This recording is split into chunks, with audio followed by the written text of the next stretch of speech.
자, 오늘 우리는 민수기 말씀을 살펴봅니다. 제 2장에서 4장에 이르는 레위 지파에 대한 이야기를 우리가 함께 살펴보도록 하겠습니다. 먼저 2장에서 4장인데요. 사실 레위 지파의 내용은 3장, 4장에 주로 나오고요. 2장은 그 앞에 1장에서 첫 번째 인구 조사, 인구 이스라엘 백성을 계수하면서 추가 연장적으로 거기에 더 언급되는 이스라엘 진영과 관련한 이야기들을 우리가 다루게 될 것입니다. 자, 먼저 민수기의 구조를 저희가 좀 살펴보도록 할 건데요. 네.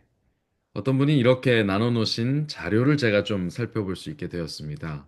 한번 볼까요? 첫 번째는 출애굽 세대의 인구 조사, 그리고 두 번째는 입가나안 세대의 인구 조사. 그래서 이 두 가지의 인구 조사를 기준으로 해서 어, 요 배열이 이렇게 똑같은 배열이 이루어지고 있다라고 하는 것으로 구별을 해놨는데 상당히 일리가 있어 보여서 제가 이렇게 가져와 봤습니다.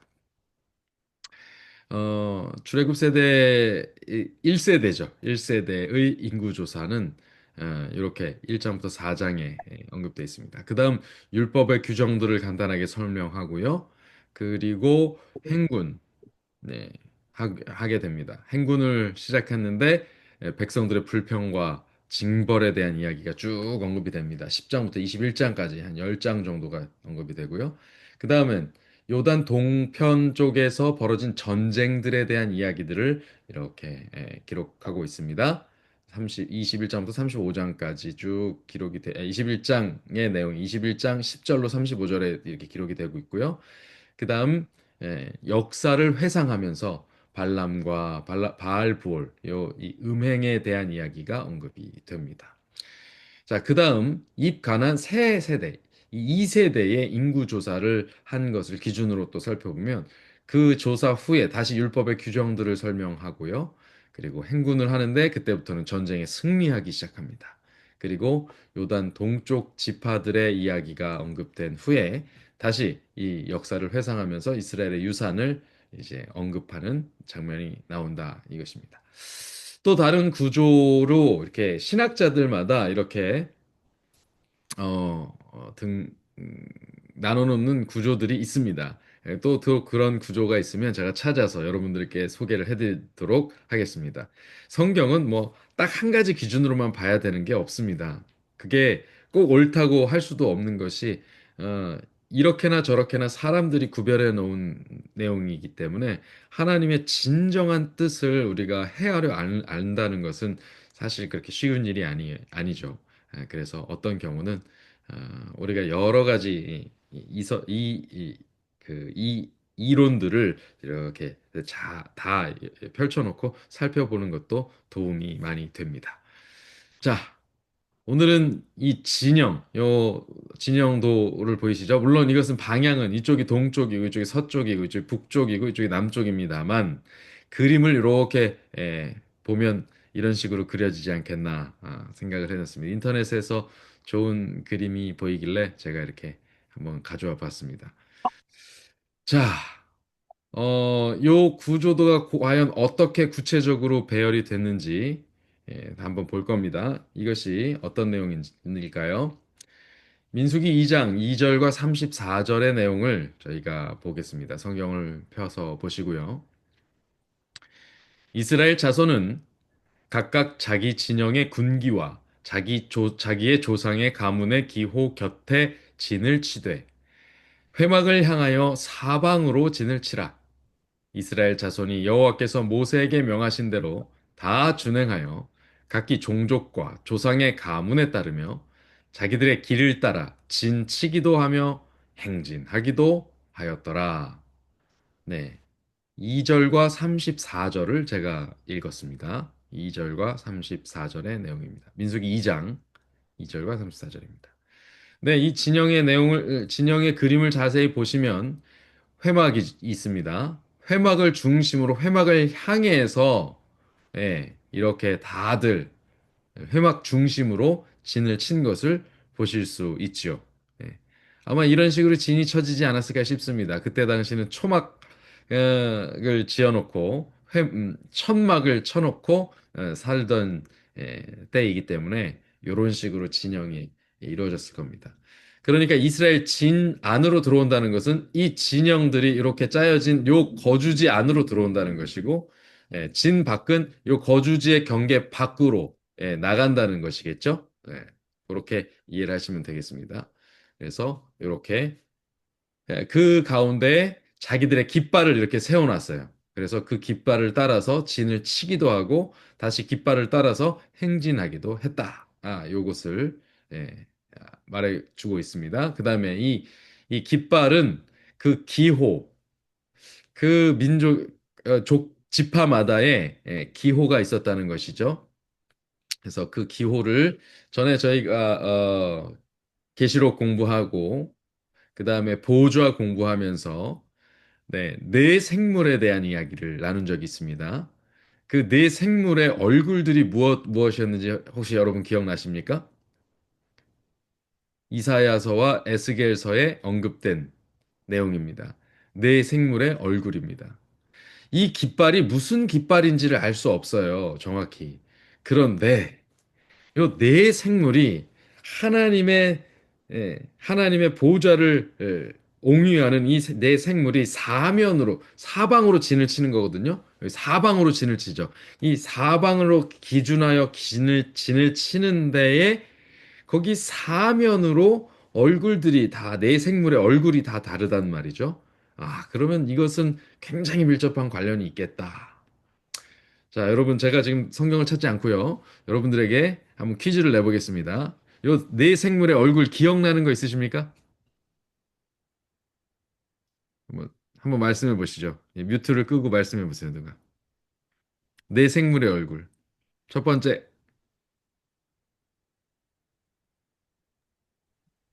첫 번째. 송아지? 네. 송아지 얼굴 있습니다. 송아지 얼굴 있습니다. 또 무슨 얼굴이 있을까요? 네 생물의 얼굴 중에.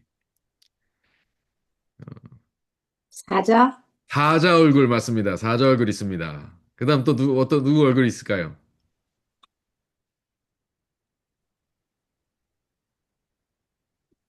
누구 얼굴이 있을까요? 혹시 독수리였나요? 독수리 있습니다. 맞습니다. 독수리 있습니다. 마지막, 한 얼굴 빠졌습니다. 우리가 자주 보는 얼굴인데,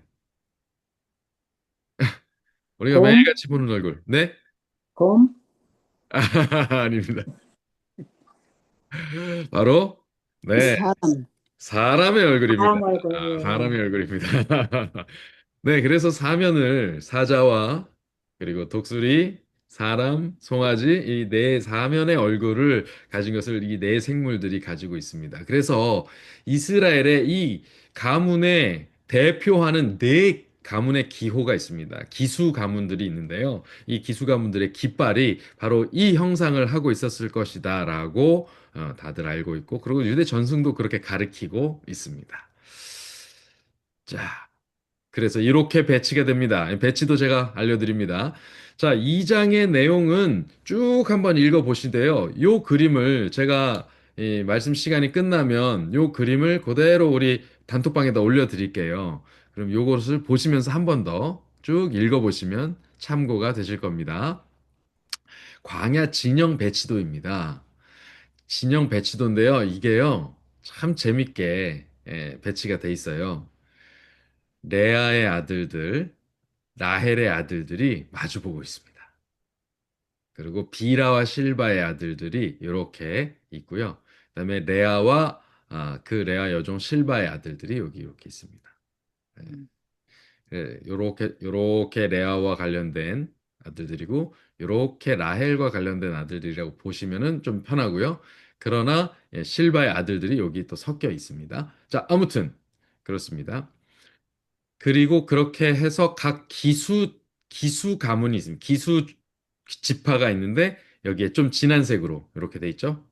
먼저 유다. 유다는 성막의 동편 문 정면에 있습니다. 그래서 어, 진군을 할 때도 유다가 1번, 네. 그리고 싸움에 나갈 때 당연히 유다가 1번. 예. 유다는 장자 지파가 됩니다. 왕 지파가 되기도 하죠. 자, 그리고 이쪽 두 번째 르우벤. 르우벤은 유다는 사자 얼굴입니다. 사자 얼굴. 예. 유다는 사자입니다. 어린 사자가 젊은 사자가 움키듯이 한다. 이렇게 유다에 대한 축복에 나와 있는 말이죠. 자, 그다음 르우벤은요. 사람의 얼굴입니다. 예, 사람 얼굴입니다. 예, 르우벤이 이 남쪽 지파의 기수 지파입니다. 그다음 서쪽 지파는 에브라임 지파가 기수 지파입니다. 예, 요셉의 아들이 에브라임과 므낫세, 므낫세와 에브라임인데요. 실제 그 생물학적 형은 누구예요? 므낫세죠. 예, 므낫세가 생물학적인 형입니다. 그런데 여기서 요셉 지파에 있어서의 장자는 누가 됐어요? 에브라임이 됐습니다. 그런데 후 2차 인구 조사로 넘어가면 에브라임의 인구는 줄고 므낫세의 인구는 급격하게 상승을 한 것을 지난 시간에 말씀드렸습니다. 그래서 26장의 가서의 인구 조사의 결과는 므낫세와 에브라임의 순서가 이렇게 바뀌어 있어요. 세력에 따라서 또 바꿔놓은 것을 우리가 볼 수 있습니다. 그 바꿔놓은 이유가 뭘까요? 모세가 굉장히 의도적으로 바꾸지 않았나 생각해 봅니다. 에브라임 지파가요, 동생인데 그 이유가 없어요. 왜 야곱이 이렇게 한 거밖에는 이유가 없어요. 그렇게 해서 장자가 됐는데 그것에 대해서 굉장히 교만하게 굴었는지도 모르겠습니다. 그래서 그 지파 자체가 그렇게 굴고 그러다가 사고도 많이 치고 그래서 인구는 오히려 줄고 하는 일들이 벌어지면서 오히려 충성되고 이렇게 우직하게 믿음을 지켰던 므낫세가 성장하고 에브라임이 줄어든 것을 보고 모세가 의도적으로 그렇게 기록을 한 것이 아닐까라고 유추해 보게 됩니다. 자, 그렇게 돼서 에브라임은 요 서쪽 지파입니다. 에브라임의 기수는 깃발의 상징은 소입니다. 송아지, 소 머리 모양입니다. 그리고 남은 것은 독수리죠. 바로 북쪽 지파 단의 상징이 독수리입니다. 독수리의 얼굴을 단이 하고 있습니다.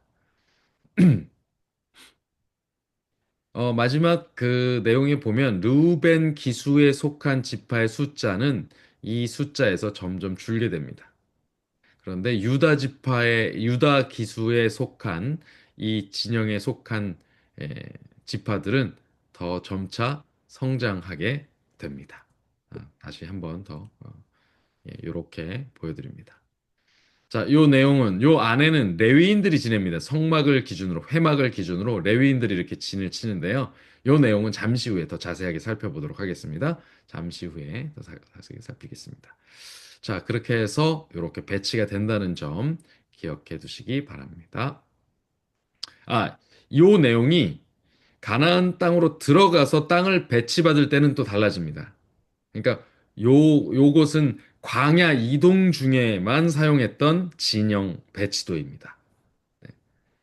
이스라엘 땅으로 들어가면 가나안 땅으로 입성을 하면 그때의 분기수로 받는 땅은 전혀 또 별개의 다른 형태로 받게 됩니다. 자, 그리고 두 번째, 그들이 이 이렇게 진도 치고 행군도 하였다 하는데 요 순서가 또 나타나 있습니다. 요 순서는 1번 유다, 이사갈, 스불론 이렇게 유다 기수에 속한 유다 진영에 속한 요 지파 세 지파가 함께 가고요. 그다음 게르손 무라리가 갑니다. 이 게르손 무라리가 무엇을 하는지 조금 이따가 또 말씀드립니다. 요거 레위 지파입니다. 레위 지파. 레위 지파에 게르손 고핫, 무라리 이렇게 삼 형제인데 형제가 레위의 아들들입니다. 요 삼 형제의 후손들이 이렇게 배치를 하게 됩니다. 그래서 첫 번째 유다 지파에 속한 유다 기수에 속한 진영, 르우벤 기수에 속한 진영, 그리고 에브라임에 속하고 단에 속한 진영이 뒤따라서 이렇게 가게 됩니다. 요것이 바로 행군할 때 순서입니다. 이렇게 쫙 늘어져서 진행을 하는 거예요. 자, 그럼 앞으로 다시 돌아가서요. 요 사진 보이겠습니다. 자, 보세요. 여기서 유다가 1번으로 진군합니다. 여기 1번 써 있죠. 1번. 그 다음에 이사갈 2번, 스불론 3번 이렇게 붙는 거예요. 1번, 2번, 3번 이렇게 붙었고 쫙 앞에 열을 만듭니다. 그리고 나면 예, 3번까지 됐어. 4번이 누구예요? 르우벤입니다. 르우벤. 이 4번 르우벤 가기 전에 누가 붙어요? 예, 레위인의 게르손과 무라리 자손들이 붙게 되는 것입니다. 네. 그 다음 르우벤, 갓, 시므온이 네, 따라가고요. 그 다음에 에브라임이 뒤에 붙고, 그 다음에 고핫 자손이 붙습니다. 고핫 자손들이 따라가고, 그 다음에 에브라임, 므낫세, 베냐민이 붙고요. 그리고 그 뒤로 단, 아셀, 납달리가 따르게 되는 것입니다. 그렇게 해서 진영이 요렇게 구성이 되겠죠. 그렇죠? 요렇게 구성이 되어서 가게 되는 것입니다. 이러한 진영 배치도 그리고 행군 예, 배치도를 여러분들이 보실 수 있습니다. 요거 그냥 참고하시면 되겠습니다. 이걸 참고해서 보시고 요 내용, 요 그림을 그대로 제가 창에다 올려드릴 테니까 여러분들이 그걸 보시면서 한 번 더 2장의 내용을 보시면 되겠습니다. 자, 이제 저는 3장으로 여러분들과 함께 가도록 하겠습니다. 민수기 3장 1절과 2절, 죄송합니다. 민수기 3장에 보면 이제 네.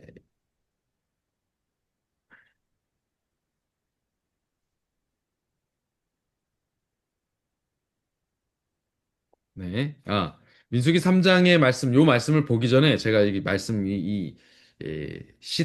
시트를 만들지 못했는데요.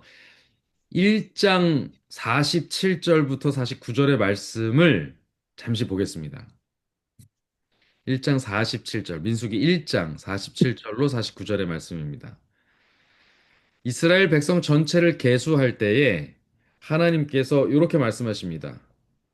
그러나 레위인은 그들의 조상의 지파대로 그 계수에 들지 아니하였으니 이- 이는 여호와께서 모세에게 말씀하여 이르시되 너는 레위 지파만은 계수하지 말며 그들을 이스라엘 자손 계수 중에 넣지 말고.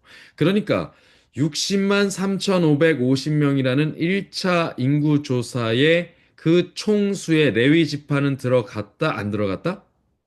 안 들어갔다. 안 들어갔다 말씀입니다. 안 들어갔다는 말씀입니다. 그들은 무엇을 하는 족속이냐면 50절부터 보면 증거의 성막과 그 모든 기구와 그 모든 부속품을 관리하고 운반하며 거기서 봉사하고 그 성막 주변에 진을 치고 사는 것입니다. 성막을 운반할 땐 레위인이 그것을 걷고 성막을 세울 때도 레위인이 그것을 세우고 다른 레위 외에 다른 지파가 와서 그것을 전혀 손댈 수 없게 해놓으신 겁니다. 만약 손을 대거나 가까이 할 때는 죽여라 이렇게 돼 있어요. 굉장히 무섭죠. 그러니까 음, 그들만 거기 있어야 되고 그들 외에는 가까이 할 수 없게 해놓은 것입니다. 그다음 이스라엘 자손들이 막사를 칩니다. 52절에 보면 막사를 쳐라 그랬어요. 그 진영과 군기 곁에 쳐라. 그 내용이 2장의 내용입니다. 그런데 53절에 보면 레위인은 증거 장막 사방에 진을 쳐라. 이렇게 돼 있어요. 그러니까 증거 장막 그러니까 성막 사방으로 다른 지파들이 진을 치는데 그들과 성막 중간에 사방에 레위인들이 진을 쳐서 살게 하신 겁니다. 근데 이들의 숫자는 헤아려지지 않았어요. 그런데 여기 3장부터 이제 다시 숫자를 세게 하십니다. 그래서 3장 1절로 4절에는 아론과 그의 아들들, 나답과 아비후, 엘르아살과 이다말, 요 네 명이 있었는데 나답과 아비후가 다른 불로 분향하다가 죽었다. 그래서 엘르아살과 이다말이 그 아버지 앞에서 제사장으로 섬기게 됐다. 그래서 아론과 엘르아살, 이다말 예, 요 사람들과 그 후손들만이 남아서 나답과 아비후는 후손이 없이 죽은 것 같아요. 그리고 그 나머지 인원들이 제사장이라는 이름으로 레위 족속과는 또 구별된 하나님을 성막 내부에서 직접 섬기는 사람들로 뽑히게 구별되게 되었다라는 이야기가 거기 1절부터 4절까지의 이야기입니다. 자, 그래서 우리가 흔히 레위인과 제사장을 이렇게 혼용해서 사용하곤 하거든요. 그러나 우리 사사기에서 만났잖아요. 레위 사람 중에 누군가가 이렇게 배회하다가 그쵸? 미가를 만나서 미가가 너 이리 와서 우리 집 제사장 해라 그랬는데 그 사람 원래 제사장의 자격은 없어요. 레위 사람이라는 것이 꼭 제사장이 되는 거 아니에요. 레위 사람 중에서도 누구만 돼요?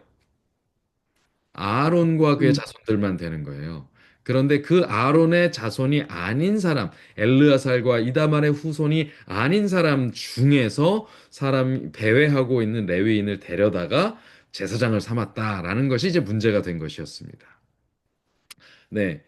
에, 그러니까 지금 이 레위인과 그냥 일반 레위인과 제사장은 또 구별돼야 됩니다. 그럼에도 불구하고 레위인은 다시 또 일반 이스라엘 백성, 지파 백성들과 또 구별되어서 개수가 따로 거기 이 전체 민족 가운데 개수가 포함되지도 않고 하나님의 특별한 사람들로만 뽑히게 되는 거죠. 자, 레위 지파는 여기 읽겠습니다. 3장 6절입니다. 레위 지파는 나아가 제사장 아론 앞에 서서 그에게 시종하게 하라. 그러니까 레위 지파의 일은 뭐예요?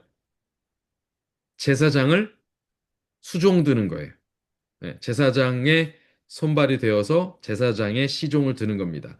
제사장들의 시종을 든다는 건 어떤 일에 대해서 시종을 든다는 걸까요? 제사장이 하는 일이 많았습니까? 네, 어떤 일을 했죠? 레위기 우리가 공부했잖아요. 제사장들이 어떤 일을 했습니까? 첫 번째는 제사 집례를 했죠. 예, 거기서 각종 제사들을 집례했습니다. 그 다음 또 뭐 했습니까? 회막에서 회막 내부 성소 봉사를 했습니다. 불이 꺼지지 않게 등대를 관리했고요. 떡상을 항상 이렇게 관리했고요. 분향단을 관리했습니다. 관리를 했죠. 계속 매일의 제사를 그들이 하게 됩니다. 그리고 매일의 봉사, 매주의 봉사들을 이렇게 하게 됩니다. 그리고 제사장들이 또 뭘 했습니까? 성소 안에만 있지 않았어요. 뭐 하기도 했어요? 성소 쪽으로 와서 재판해달라고 하는 사람들의 재판을 또 담당합니다. 그리고 또 뭐 했습니까? 네. 진단하는 일도 또 나가서 하게 됩니다. 집들도, 사람들도, 병자들도 다 진단합니다. 그리고 뭐 하여튼 그렇게 해서 진단하고 처방이 아니죠. 뭐 처방까지는 아니죠. 제사를 해서 그들이 제의적인 정결 의식들을 할 수 있도록 그것을 돕습니다. 이게 하루 종일 바빴어요. 그래서 그것을 소수의 제사장들이 이 200만의 대민족의 대소사들을 다 챙길 수가 없는 거예요. 그래서 뭐 한 것입니까? 레위인들이 그 일들을 수종들게 되는 것입니다. 제사장이 가기 전에 미리 다 준비해 놓고 제사장이 할 일들을 옆에서 서브한 것입니다. 뭐 단순하게 생각하면 제사장이 만약에 의사라면 의사 옆에 누가 필요해요? 조수들이 필요합니다. 어시스턴트들이 필요하죠. 그리고 그 옆에 간호사들도 필요합니다. 그래서 서로 그렇게 협력해야 그 일들이 진행이 되는 것이죠. 자, 그래서 레위인을 아론과 그의 아들들의 손에 맡기고 그들은 이스라엘 자손 중에서 아론에게 온전히 맡겨진 자들입니다. 그래서 아론과 그 후손들이 제사장들이 레위인들을 컨트롤할 수 있게 이렇게 돼 있었습니다. 그래서 그 아들들을 세워 제사장 직무를 하게 하고요. 외인이 가까이 하면 죽임을 당하게 할 것이 되었습니다. 뭐 그렇게 했고요. 자, 그다음 12, 13절을 3장 12, 13절. 보라, 내가 이스라엘 자손 중에서 레위인을 택하여 이스라엘 자손 중에 태를 열어 태어난 모든 마지를 대신하게 하였은즉 모든 장손 장자를 대신하게 하였은즉 레위인은 내 것이다. 자, 원래 초태생 장자는 다 누구 것입니까? 다 하나님의 하나님의 것. 것입니다. 네, 하나님의 것입니다. 그 장자가 하나님의 것이 되는 것을 상징으로 온 이스라엘 백성이 하나님의 것이 되는 것을 대신한 것이죠. 예, 그것을 상징하는 거예요. 우리가 하나님께 11조를 드리는 것은 무엇을 상징합니까? 우리의 재산의 10분의 1을 드리는 것이 사실은 내 모든 것이 하나님의 것이고 하나님께로부터 내가 받은 것입니다를 인정하는 표잖아요. 그것처럼 장자를 하나님께 드리는 것은 내게 주신 모든 것이 다 하나님의 것입니다를 인정하는 것입니다. 그런데 장자를 인신 제물로 하나님 받으시지 않는단 말이죠. 그래서 그것을 대신하는 것으로 누굴 대신했어요? 지금 여기 보니까 장자를 음, 다시 그 집안으로 돌리고 장자 대신에 이스라엘을 대표해서 레위인들을 다 뽑아가지고 레위인들은 이스라엘 계수에 넣지 않고 하나님의 것으로 딱 삼으시고 레위인은 누구 것이다? 하나님 내 하나님. 것이다. 내가 누구예요 여기? 하나님이시죠. 하나님 것이다.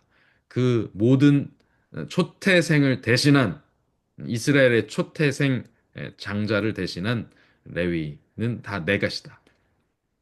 애굽 땅에서 그 처음 태어난 자를 다 죽이던 날에 이스라엘의 처음 태어난 자는 사람이나 짐승을 다 거룩하게 구별했다. 여러분, 이 거룩하다라는 말이 어 조금 무섭게 사용될 때가 있죠. 뭡니까? 다 바쳐진 것이다라고 할 때. 우리가 아침에 여호수아 공부하면서 이 아간이 뭘 건드렸어요? 뭘 건드려서 문제가 됐어요? 하나님의 것. 여리고성에서 여리고성을 칠 때 이것은 하나님께 바쳐진 것이다라고 거기 분명하게 바쳐진 것이다라고 표시가 돼 있는데 그것을 건드렸어요. 그 바람에 그 건든 자기 자신도 바쳐진 것이 되고 그가 속해서 함께 무리지어 살고 있는 그의 지파와 그리고 그 지파가 섞여 있는 이스라엘 전체가 바쳐진 것과 마찬가지가 된 것입니다. 그래서 여리고를 치고서 그 바쳐진 물건을 건든 아간 때문에 이스라엘 백성이 그 이후의 성인 아이 성에서 그 결과를 다 감당해야만 했어요. 아, 여리고 성에 비하면 한없이 작은 성인데 거기서 대패를 하고 많은 숫자가 죽게 되는 것이죠. 예, 그것이 다 누구 때문이었어요? 받쳐진 물건을 건든 아간 때문이었습니다. 그것은 거룩해져 버렸습니다. 뭐예요? 하나님께 바쳐진 것이 나 다름없게 된 것입니다. 그것은 다 하나님께 드려서 소멸시켜야 되는 대상이 되고 만 것이죠. 자, 그런데 그래서 하나님은 다 죽이던 날 대신 이스라엘 백성의 처음 태어난 자도 죽었어야 되는 건데 요거 대신에 누가 죽었어요? 요 초태생 대신에 누가 죽었습니까? 다 장자 대신에 어린 양이 죽었죠. 어린 양이 죽었습니다. 그래서 양을 잡아서 문설주와 좌우 임방에 발랐죠. 근데 양을 잡을 때 어디서 잡는다고요? 제가 보고 문턱에서 잡는다고요. 그래서 거기에 피가 다 묻고 그리고 이걸 찍어서 위에 바르고 좌우에 바르니 결국 문 사방에 다 피가 발려지는 것이죠. 그래서 이것이 곧 예, 양의 문이 되는 것입니다. 이 양의 문을 통과해서만이 생명을 얻을 수 있죠. 그래서 다 죽어야 됨에 불구하고 죽어야 되는 거룩하게 된 받쳐진 물건과 동일한 존재가 되었음에도 불구하고 어린 양의 피값으로 이 장자가 살게 돼요. 그래서 이것을 뭐라고 말하냐면 속전이라고 말하게 됩니다. 속전. 값을 치른 거예요. 예, 값을 치른 거예요. 치르는 값이 된 것입니다. 요게 양의 피가 그 값을 했어요. 그런데 지금 여기 뭐라고 말씀하세요? 레위가 그 장자의 피를 이제 대신하게 되는 것입니다. 그 레위가 대신하게 되는 거예요. 그래서 이 각 이스라엘 백성마다 자기 장자를 하나님께 바쳐야 되는 것을 누가 대신하게 됐어요? 레위가 대신하게 됐습니다. 자, 그래서 그 레위가 대신하게 되자 그들이 이제 어, 직무를 다 수행하는 데 있어서 결국 하나님께서 레위인도 숫자를 세라고 하십니다. 왜 세라고 하셨을까? 한번 볼까요? 레위 자손을 그들의 조상과 가문의 요대로 이렇게 하라 이렇게 했습니다. 그 다음에 마지막에 이 숫자를 다 계수하니까 어떻게 돼요? 계수된 자, 곧 1개월 이상 된 남자의 수요의 합계가 7,500명이 됩니다. 예, 예, 뭐죠? 뭔가 22절. 잠시만요. 이 게르손 족속이 7,500명이고, 이거 좀 제가 좀 잘못한 것 같은데요. 1개월 된 남자를 다 계수하라 했어요. 그래서 마지막 43절 내용 보겠습니다. 43절. 여러분 성경책 43절 보세요. 3장 43절입니다. 거기 1개월 이상으로 계수된 처음 태어난 남자의 총 계는 22,270명, 73명입니다. 22,273명입니다. 요 숫자는 뭐냐면 이스라엘 중에서 초태생입니다. 이스라엘 중에 장자의 수가 22,273명입니다. 22,273명. 그 다음 39절 보겠습니다. 39절. 39절 보세요. 요거 체크를 해 놓으십시오, 성경에. 모세와 아론이 여호와의 명령을 따라 레위인을 각 종족대로 계수한즉 1개월 이상 된 남자, 1개월 이상 된 남자는 모두 2만 2천 명이었더라. 자, 레위인의 1개월 이상 된 남자의 수는 2만 2천 명. 그리고 이스라엘 전체 남자 중에 1개월 이상 된 남자의 수는 22,273명. 자, 이스라엘의 장자, 1개월 이상 된 장자의 수가 몇 명이 더 많아요? 자, 우리 수학 교수님 계신데, 수학 교수님보다 수학을 더 잘하시는 우리 주영희 집사님께서 계산을 좀 해주시면, 예, 예. 273명이 더 많습니다. 그죠? 22,273, 22,000. 예. 이렇게 해서 이스라엘 백성의 1개월 이상 된 장자의 수가 22,273명이죠. 273명이 더 많아요. 자, 그래서 이 46절에 뭐라고 돼 있냐면, 이스라엘 자손의 처음 태어난 자가 레위인보다 273명이 더 많은즉 속전으로 한 사람의 5세겔씩 받되 성소의 세겔로 받으라. 이게 무슨 소리입니까? 자, 이스라엘 백성에 대한 속전을 대신해서 사실 그 6월절이 시작된 그 첫 출애굽할 때 출애굽 직전에 그 6월절 바로 전날 밤에 그 6월절 밤에 6월절 밤이죠. 6월절 밤에 그 하나님께서 그들의 장자를 살리시면서 그 집안의 장자를 살리시면서 어린 양의 피로 속전을 치르셨다면 지금 이제 이 백성들에 대해서 속전 대신하여 레위인을 하나님의 소유로 돌렸어요. 그 장자들을 대신해서.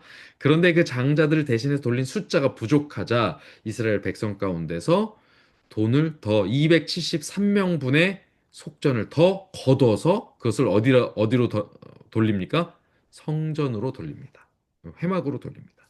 그래서 성소의 사역에 사용하게 되어서 돈이 50절에 보니 성소의 세겔로 1365세겔이라 이렇게 됩니다. 1365세겔. 한 사람의 5세겔씩 273을 곱하면 이렇게 1365세겔이 딱 떨어집니다. 그래서 하나님께서는 한 사람도 제하지 않고 정확하게 모든 사람을 다 속죄하시는데 부족함 없도록 정확하게 그들의 속전을 치르셔서 레위인들을 자기에게 돌리시고 속전을 받아서 그들을 정확하게 거룩한 백성으로 삼으시는 장면. 요것을 우리가 보게 됩니다. 이렇게 함으로 인해서 이스라엘 전체가 어떻게 된다고요? 다 하나님의 소유된 백성이 되는 것입니다. 예, 그렇게 만드신 거죠. 예, 그 내용입니다. 자, 그런데 요 개수하는 내용을 보면 3장의 18절부터 보면 17절이죠. 레위의 아들들의 이름은 이러하니 게르손과 고핫과 무라리라 이렇게 돼 있어요. 그래서 게르손 자손, 고핫 자손, 무라리 자손의 그 종족대로 계수를 하게 됩니다. 자, 22절에는 게르손의 1개월 된 남자가 7,500명이다 이렇게 됐고요. 그들은 성막 뒤, 곧 서쪽에 진을 쳐라 이렇게 돼 있습니다. 게르손 족속은 어디요? 서쪽. 서쪽에는 누가 기수입니까? 기수 지파입니까? 네, 에브라임이 기수 지파죠. 에브라임이 기수 지파로 있는 곳과 성막 사이에 게르손 지파가 게르손 집 그 족속 게르손 예, 종족이 예, 레위 지파 중에 게르손 종족이 진을 치고 앉습니다. 거기에 7,500명, 1개월 이상 된 남자만 7,500명입니다. 자, 그다음 어, 게르손 자손, 그 게르손 자손의 일은 무슨 일이냐? 회막에서 맡을 일은 여기 화면을 보시면 성막과 장막과 그 덮개와 회막 휘장 문과 그리고 뜰 휘장과 성막과 제단 사방에 있는 휘장 문과 그것에 쓰는 줄들이라 뭘 하는 거예요? 막, 휘장, 그리고 기둥, 요런 것들입니다. 줄, 요런 것들입니다. 예, 요런 것들입니다. 회막입니다. 회막. 천막, 줄, 예, 그 휘장, 휘장, 뭐 이런 거 다 접고, 개고, 말고 할 수 있는 것들. 그거 생각하시면 됩니다. 그거 생각하시면 돼요. 그겁니다. 자, 다시 한번 요 앞에 덮개 있습니다. 기둥은 아닙니다. 기둥은 아닙니다. 제가 좀 말씀 잘못 드렸어요. 덮개, 회막, 그리고 줄, 뭐 이런 것들 다 개고 덮고 할 수 있는 거. 이렇게 아시면 돼요. 게르손은 뭐예요? 예, 다 덮고 이렇게 할 수 있는 거. 게르손으로 저는 외웠거든요. 손. 손으로 다 개고 접고 말고 이렇게 할 수 있는 거. 이렇게 여러분들도 그렇게 알고 계시면 좋겠습니다. 그런 것들의 이 게르손 집 종족의 일이었습니다. 자, 그다음 무라리입니다. 무라리. 아, 고핫인가요? 고핫. 네, 맞네요. 28절은 고핫입니다. 고핫 자손은 모두 8,600명, 28절에 보면 8,600명으로 돼 있어요. 이들은 성소를 맡을 것입니다. 성소에 뭘 맡을 것이냐? 먼저 성막 남쪽에 진을 칩니다. 고핫 자손들은 남쪽인데요. 남쪽 지파, 기수 지파가 누구입니까? 예, 남쪽의 기수 지파는 루벤, 르우벤 맞습니다. 르우벤입니다. 르우벤 기수 지파가 되는 그 지파들과 성막 사이에 그들이 진을 칩니다. 자, 요 진 배치도 아주 재밌어집니다. 나중에 우리가 또 얘기하겠지만 이 고핫 자손 중에 누가 있냐면 고라가 있습니다. 고라가 반역을 하죠. 근데 누구하고 같이 반역을 합니까? 르벤 지파의 족장이 되는 엘리압과 같이 더불어서 이렇게 반역을 합니다. 어, 르벤 지파가 어디라고요? 바로 고핫 자손이 있는 이 남쪽 기수 지파라고요. 이들이 작당을 하기가 참 용이한 조건이 맞았겠죠? 네, 그런 것입니다. 자, 31절로 갑니다. 그들이 맡을 것은 증거, 궤, 상, 등잔대, 제단, 성소에 쓰는 봉산에 쓰는 모든 기구와 휘장과 그것에 쓰는 모든 것입니다. 성소 내부에 있는 성소 외부에 있는 덮개와 모든 성막과 그 문들로 쓰는 휘장과 이런 것들은 다 뭐해요? 다? 다 누가 관리해요? 게르손, 네, 그렇죠. 게르손이 관리해요. 그런데 성막 내부에 있는 기구와 그리고 거기 그 기구를 덮는 그 성소의 지성소와 성소를 구분하는 그 휘장을 가지고 이렇게 법궤를 덮습니다. 예, 그렇게 덮게 돼요. 그러니까 그 휘장까지는 다 뭘로 뭐 누가 관리합니까? 고핫자손이 고앗, 관리합니다. 그래서 고핫자손은 이거를 어디다 짐에다 싣지 않아요. 어디 수레 같은 데다 실어서 가져가지 않아요. 나머지 우리 무랄이나 게르손 같은 경우에는 그것들을 수레나 이런 데 실습니다. 실을 수 있어요. 그런데 이들은 이것을 어떻게 합니까? 다, 어, 그 막대를 쭉 껴서, 장대를 껴서 그걸 어떻게 해요? 어깨에 짊어 매고 갑니다. 고핫자손은 매는 족속입니다. 6,200명이 이 고핫 자손이었어요. 적은 숫자는 아니죠? 이들이 돌아가면서 메고 갔으면 뭐 그렇게 무리가 되진 않았을 것입니다. 자, 그다음 무라리 족속. 예. 무라리 족속은 성막 북쪽에 진을 칩니다. 무라리 족속 자손은 북쪽인데요. 북쪽엔 누가 있어요? 누가 기수집합니까? 단, 맞습니다. 단입니다. 단 지파와 성막 사이에 무라리 자손들이 있습니다. 무라리 자손들은 뭘 주로 담당할까요? 그들이 맡을 것은 성막의 널판들과 그 띠와 널판을 이 띠가요 줄이 아닙니다. 널판을 대고 거기에 받쳐놓는 띠입니다. 그것을 둘러서 이렇게 싸는 띠래요. 그리고 그 모든 기구와 그것에 쓰는 모든 것, 그 기둥 이런 것들입니다. 그쵸? 예, 무라리는 다 빳빳하게 접을 수 없고 갤 수 없는 것들 그런 것들을 예, 이렇게 무라리가 담당했다 이렇게 하시면 이해하기가 편하실 겁니다. 대신 이들은 그것을 받치고 그것을 박는 말뚝과 그 줄까지 땡겨 묶는 줄까지는 그거를 이들이 담당했던 것 같습니다. 말뚝에 연결된 것들은 네 그리고 어, 성막 앞 동쪽 회막 앞에 해돋는 쪽에는 누가 있어요? 모세와 모세는 여기 살았어요. 모세. 근데 모세의 후손들은 다른 데 살았는지 모르겠습니다.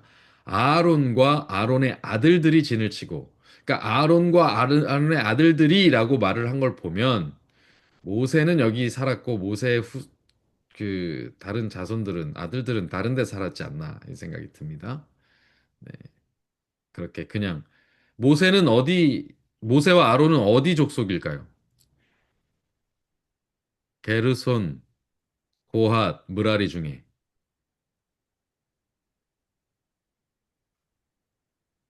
네. 레위, 예, 레위의 아들들이 게르손, 고핫, 무라리잖아요. 게르손, 고핫, 무라리 중에 어디에 속해 있을까요? 모세와 아론은 실제로 그들의 출신은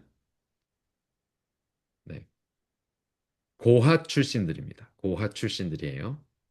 고핫 출신들인데 거기서 모세와 아론은 별도로 제사장과 특별한 선지자로서 여기에 자리를 잡게 됩니다. 여기 동쪽 기수는 누구죠? 이제 남은 기수 하나죠? 유다입니다. 유다, 유다입니다. 이스라엘 자손의 직무를 위해서 성소의 직무를 수행할 것이고 가까이 오면 외인이 가까이 오면 죽여라 이렇게 돼 있습니다. 자, 그 여호수아와 갈렙 이들의 지파는 어디예요? 이쯤 되면 에브라임, 해줘야죠. 예, 여호수아는 에브라임. 에브라임, 그러니까 모세를 보려면 어디서 어디까지 와야 돼요? 예, 자기 있는 곳에서 자기 있는 곳 서쪽 끝에잖아요. 거기서 게르손을 통과해서 고앗을 통과해서 네, 그 동쪽까지 와야 비로소 모세를 만날 수 있어요. 그럼에도 불구하고 에브라임 출신의 이 여호수아는 성실하게 모세를 수종 들었던 모습을 볼 수 있습니다. 아마 모세의 숙소에 아주 뭐 거의 같이 살지 않았을까 그런 생각도 해보게 됩니다. 그리고 갈렙은 바로 유다 지파죠. 이곳에서 자주 모세와 아론을 보러 오지 않았을까 생각됩니다. 자, 이렇게 해서 레위 지파의 배치도는 이렇게 됩니다. 레위인들 중에 고핫은 남쪽, 게르손은 서쪽, 그리고 무라리는 네, 이 북쪽 이렇게 됩니다. 그리고 레위인은 모세와 아론은 이쪽에 자리를 잡게 됩니다.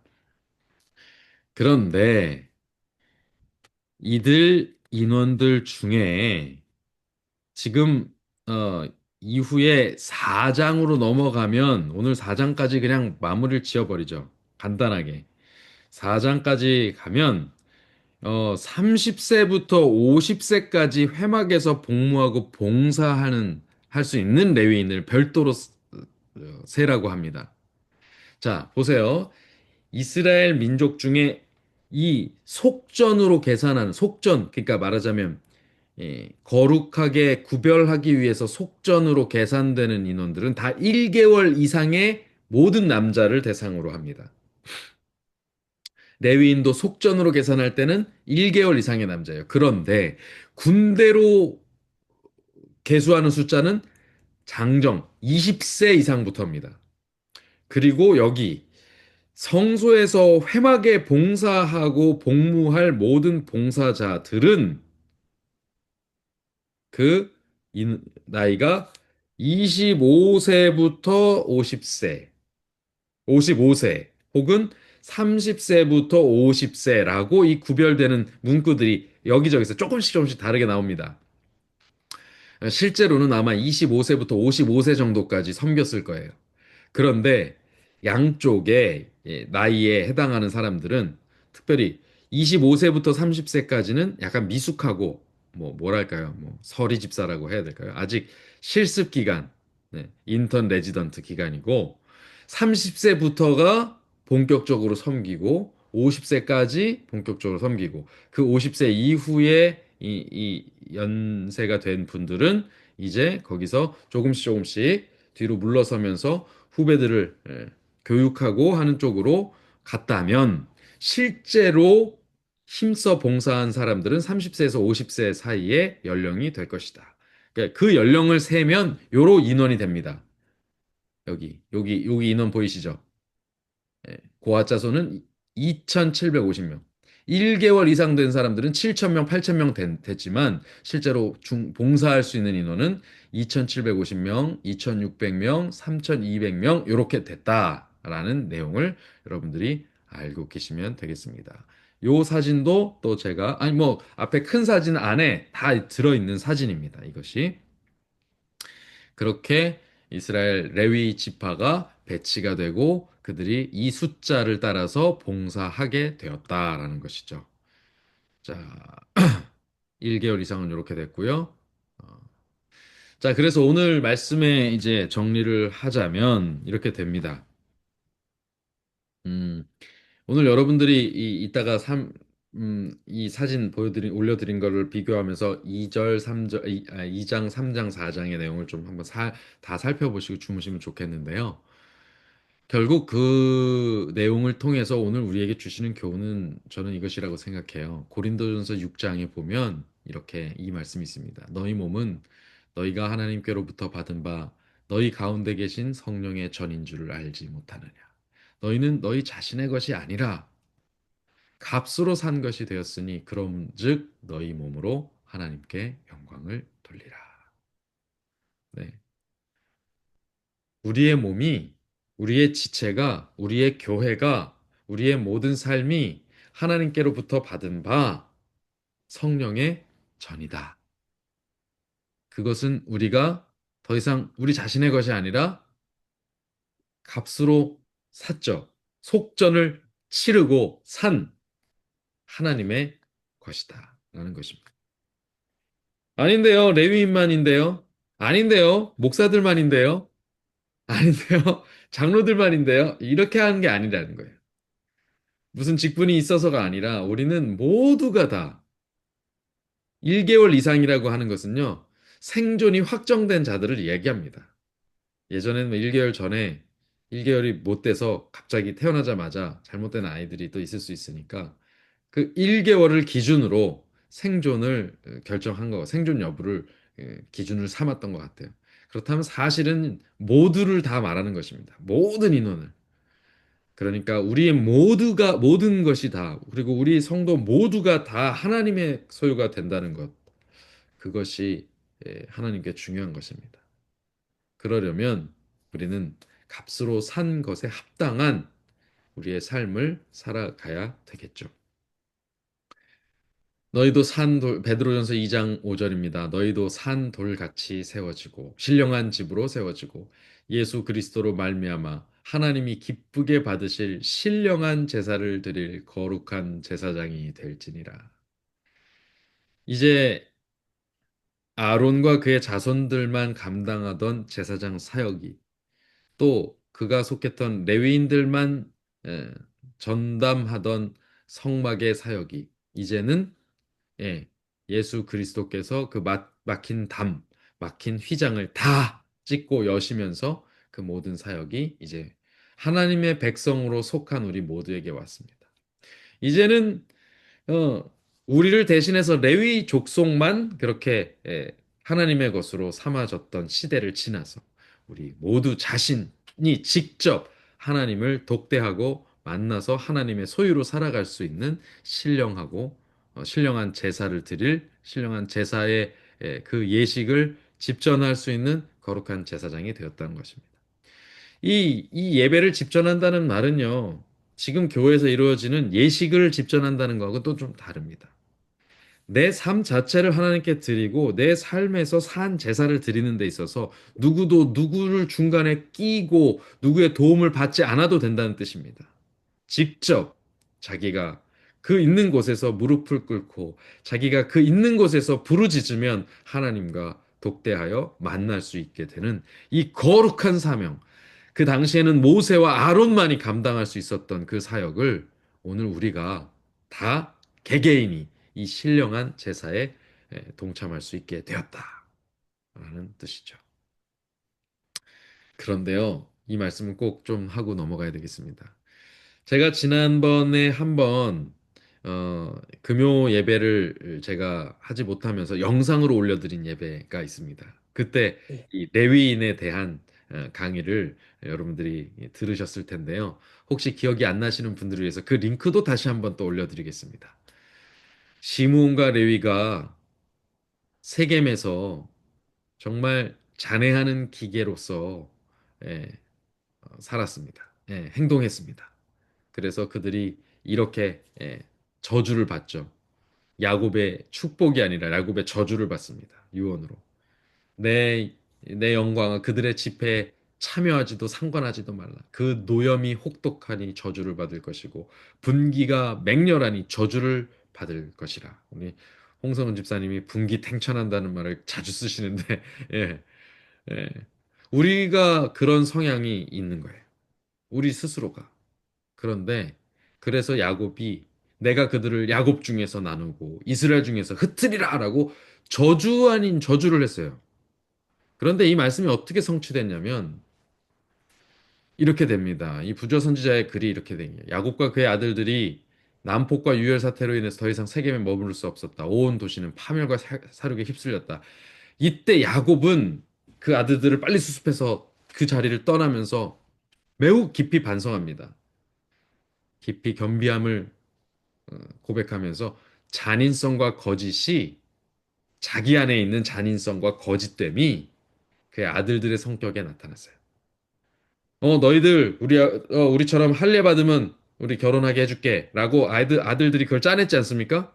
그럼 그렇게 하면 그렇게 해서 맺어지게 둬야 되는데 그게 아버지 눈을 가리기 위한 수단의 거짓말에 불과했다는 거예요. 그렇게 하고는 가서 잔혹한 짓을 했잖아요. 그러니까 그게 야곱이 내가 옛날에 형을 속여 먹고 하던 그게 그대로 이 아들들에게 전달이 됐구나.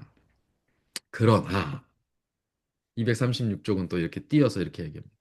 이 지파, 레위 지파의 경우에 있어서는 다른 지파들이 배도하였을 때에도 여호와께 충성하였으므로 성소의 거룩한 봉사의 직분을 맡아 저주가 변하여 축복이 되었다. 이스라엘 음, 가운데서 흩트리라 라고 했던 그 저주가 도리어 이스라엘 가운데로 흩어져서 봉사하는, 오히려 이스라엘 백성의 중간에, 회막 중간에서 이스라엘 각 지파를 대표해서 성소를 섬기는 이 축복의 모습으로 바뀌게 되었다는 것이죠. 여러분, 오늘날 우리도 예, 많이 이런 단점들, 우리 과거의 실수들 다 안고 살아가지 않습니까? 그러나 이런 것들이 하나님께서 내가 저주한다라고 저주를 내리시는 것처럼 말씀하실지라도 오늘 아침에 우리가 묵상한 내용처럼 그것이 기회를 주시는 것이에요. 음. 엘리의 아들들의 그 과오를 돌이킬 수 있는 기회를 주셨듯이 우리에게도 기회를 주십니다.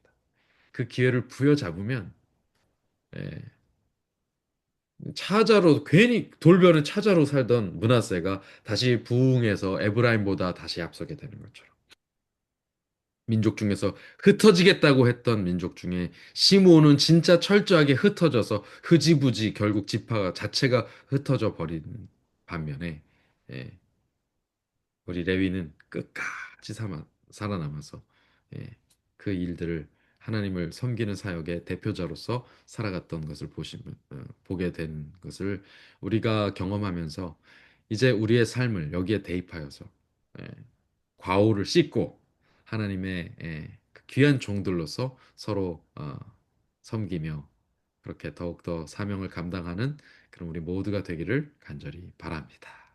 오늘 말씀은 아멘. 여기서 정리하겠습니다. 우리 이 주의 진리 위에 1절만 부르고 제가 기도하겠습니다.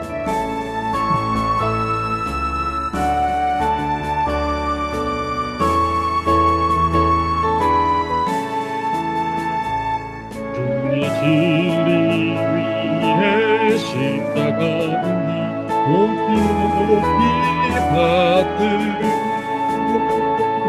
주의 귀한 이름 사랑하면서 찬송하며 나가세